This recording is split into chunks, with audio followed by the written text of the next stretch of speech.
اعوذ باللہ من الشیطان الرجیم بسم اللہ الرحمن الرحیم رب اشرح لی صدری ویسر لی امری واحلل عقدۃ من لسانی یفقہوا قولی رب زدنی علما اللہم فقہنا فی الدین رب یسر ولا تعسر وتمم بالخیر وبک نستعین۔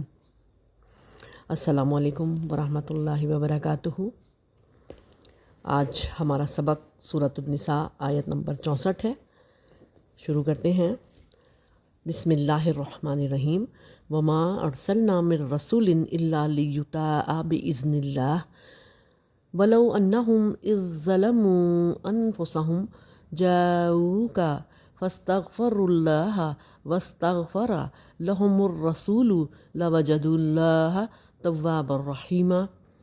اور ہم نے کوئی رسول نہیں بھیجا مگر اس واسطے کہ اس کا حکم مانے اللہ کے فرمانے سے، اور اگر وہ لوگ جس وقت انہوں نے اپنا برا کیا تھا آتے تیرے پاس پھر اللہ سے معافی چاہتے اور رسول بھی ان کو بخشواتا تو اللہ کو پاتے معاف کرنے والا مہربان۔ مطلب کہ رسول اللہ صلی اللہ علیہ وآلہ وسلم کا اصل مرتبہ کیا ہے وہ اس آیت میں بتایا گیا ہے۔ منافق بشر کے واقعے کے اور منافقوں کے حالات کے ضمن میں یہ 5ویں آیت ہے، اور اس سے آگے کی آیات بھی چند آیات جو ہیں وہ منافقوں کے بارے میں ہیں۔ یہاں فرمایا جا رہا ہے کہ ہم نے رسول اللہ صلی اللہ علیہ وسلم کو اس لیے بھیجا کہ سب احکام الہی کے مطابق نبی صلی اللہ علیہ وسلم کی پیروی کریں، تو اس کا نتیجہ یہ ہوگا کہ نبی صلی اللہ علیہ وآلہ وسلم کی مخالفت کرنے والا کفر کرنے کے برابر ہو جائے گا۔ اس لیے حضرت عمر رضی اللہ تعالیٰ عنہ نے بشر منافق کے ساتھ بالکل ٹھیک کیا۔ پھر ان کو ان کی بہتری کے لیے یہاں پر مشورہ دیا جا رہا ہے کہ یہ لوگ اپنی غلطی کو مان لیتے اور نبی صلی اللہ علیہ وآلہ وسلم کی خدمت میں آ کر خود بھی اللہ سے معافی مانگتے، اور نبی صلی اللہ علیہ وآلہ وسلم بھی ان کے لیے مغفرت کی دعا کرتے تو اللہ تعالیٰ لازماً ان کی دعا قبول فرما لیتا۔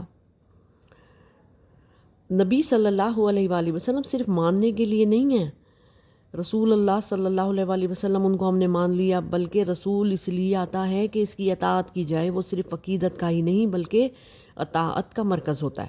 اس کی حیثیت صرف نصیحت کرنے والے کی نہیں ہوتی بلکہ ایک ایسے ہادی کی ہوتی ہے جس کی اطاعت واجب ہو، اور نبی صلی اللہ علیہ وآلہ وسلم کی اطاعت ہی تو اللہ کی اطاعت ہے۔ اب یہاں پہ شرط کی جا رہی ہے کہ نبی کی خدمت میں حاضر ہو کر توبہ کرو۔ اس لیے یہ شرط رکھی گئی کہ منافقوں نے نبی صلی اللہ علیہ وآلہ وسلم کے منصب نبوت پر حملہ کیا تھا اور آپ کے فیصلے کو نہ مان کر ان کو دکھ دیا تھا۔ اسی بڑے جرم کی توبہ کے لیے نبی صلی اللہ علیہ وسلم کے حضور حاضری اور حضور صلی اللہ علیہ وآلہ وسلم کے استغفار کو شرط کر دیا گیا۔ اگرچہ یہ آیت خاص منافقین کے لیے نازل ہوئی ہے، لیکن نتیجہ یہ نکلتا ہے کہ جو شخص بھی نبی صلی اللہ علیہ وآلہ وسلم کی خدمت میں حاضر ہو جائے اور آپ صلی اللہ علیہ وآلہ وسلم اس کے لیے دعائے مغفرت کر دیں، اس کی مغفرت نبی صلی اللہ علیہ وآلہ وسلم کی دعا کی وجہ سے ضرور ہو جاتی ہے۔ یہ حاضری نبی صلی اللہ علیہ وآلہ وسلم کی حیات میں بھی شرط رکھی گئی، اور اب بھی روضہ اقدس پر حاضری لوگ کرتے ہیں وہ اسی حکم کو سوچ کر کرتے ہیں۔ جو لوگ نبی صلی اللہ علیہ وسلم کو ماننے کا دعویٰ تو کرتے ہیں مگر ان کے سیاسی اقتدار کو نہیں مانتے، ان کا ایمان جھوٹا ہے، ان کا ایمانی دعویٰ بھی جھوٹا ہے۔ بِإِذْنِ اللہ یہاں پہ کہا گیا تو کیا کہا گیا؟ اللہ لیطاع بِإِذْنِ اللہ۔ اس حقیقت کو یہ بات ظاہر کرتی ہے، یہ لفظ ظاہر کرتا ہے کہ اللہ کی حاکمیت ہی اصل حاکمیت ہے، لیکن وہ نبی صلی اللہ علیہ وآلہ وسلم کو یہ اجازت بخشتا ہے کہ لوگوں کو صحیح غلط کی تمیز سکھائیں۔ اس مقصد کے لیے اللہ تعالیٰ نبی کو ہر غلطی اور ہر خطا سے محفوظ فرماتا ہے۔ اسی لیے رسول اکرم صلی اللہ علیہ وآلہ وسلم پر ایمان، اس کی اطاعت ایسے ہے جیسے کہ ہم نے اللہ پر ایمان رکھا اور اس کی اطاعت کی۔ پھر کسی صاحب ایمان کے لیے اس بات کی گنجائش ہی نہیں رہتی کہ وہ رسول کریم صلی اللہ علیہ وآلہ وسلم کی عدالت کو چھوڑ کر اپنے کسی معاملے کے فیصلے کے لیے طاغوت کی عدالت میں چلے جائیں، مطلب جو کہ مسلمان نہ ہو اس کی عدالت میں چلے جائیں۔ جس نے ایسا کیا اس نے اپنی جان پر بہت بڑا ظلم کر لیا، کیونکہ حقیقتاً ایسا کرنا خدا سے بغاوت، خدا کی حاکمیت کا انکار اور شرک اور کفر کا ارتکاب ہے۔ چنانچہ ان منافقین کے لیے فرمایا کہ تم جو اپنے معاملات یہود کی عدالتوں میں لے کر جاتے تھے، تمہارے لیے نجات کا واحد راستہ یہ تھا کہ رسول اکرم صلی اللہ علیہ وسلم کی خدمت میں حاضر ہو کر اپنی غلطی کا اعتراف کرتے، خدا سے مغفرت طلب کرتے۔ رسول اللہ صلی اللہ علیہ وآلہ وسلم بھی تمہارے لیے مغفرت طلب کرتے اور اللہ تعالیٰ ان کی اس دعا کو قبول فرماتا اور تم پر رحم کر دیا جاتا۔ ان کے لیے رسول استغفار کرتے، اور یہ شرط کیوں لگائی گئی کہ رسول تمہارے لیے استغفار کریں؟ اس کے دو پہلو ہیں۔ نمبر 1، رسول کا استغفار ان کے لیے دنیا میں اور آخرت میں شفاعت ہے، جس سے ان کے گناہ عظیم کے بخشے جانے کی توقع ہے۔ اور دوسرا یہ پہلو ہے کہ رسول اللہ صلی اللہ علیہ وآلہ وسلم کی عدالت کے ہوتے ہوئے طاغوت کا حکم ماننا نبی صلی اللہ علیہ وسلم کی توہین ہی تو ہے۔ اسی لیے یہ ضروری قرار دیا گیا کہ پہلے وہ رسول اللہ صلی اللہ علیہ وسلم کی رضا حاصل کریں اور ان سے دعا بھی حاصل کریں۔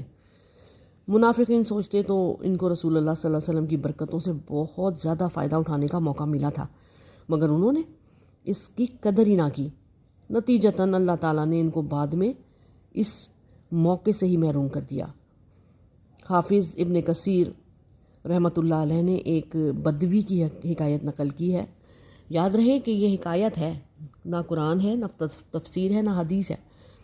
اس بدوی نے نبی صلی اللہ علیہ وآلہ وسلم کی قبر انور پر آ کر کچھ شعر پڑھے اور کہا کہ میں اللہ سے استغفار کرتا ہوں اور آپ صلی اللہ علیہ وآلہ وسلم کو سفارشی بناتا ہوں۔ اس پر قبر انور کے پاس بیٹھنے والے ایک شخص نے خواب میں دیکھا کہ آن حضرت صلی اللہ علیہ وآلہ وسلم، اس نے کہا کہ مجھ سے آن حضرت صلی اللہ علیہ وسلم خواب میں فرما رہے تھے کہ اس بدوی کو بخش دیا گیا۔ یہ بات کہ نبی صلی اللہ علیہ وسلم کی زندگی کے لیے ہی تھی کہ جو گناہ کر بیٹھے ان کی خدمت میں حاضر ہو جائے۔ اچھا، توبہ کرنے کے لیے، رسول اللہ صلی اللہ علیہ وسلم سے معذرت کے لیے، بخشش مانگنے کے لیے ان کے پاس جائیں، اور جو کام غلط کیا تھا تو نبی صلی اللہ علیہ وسلم کی طرف پلٹیں تاکہ غلطی کا ازالہ ہو جائے۔ اب اسے یہاں پہ پتہ چلتا ہے کہ کسی کی دعا دوسرے کو فائدہ دیتی ہے، لیکن وہ خود بھی اپنے لیے دعا کرے، دوسرے کے سر پہ نہ پھینک دے کہ تم ہی میرے لیے دعا کرو۔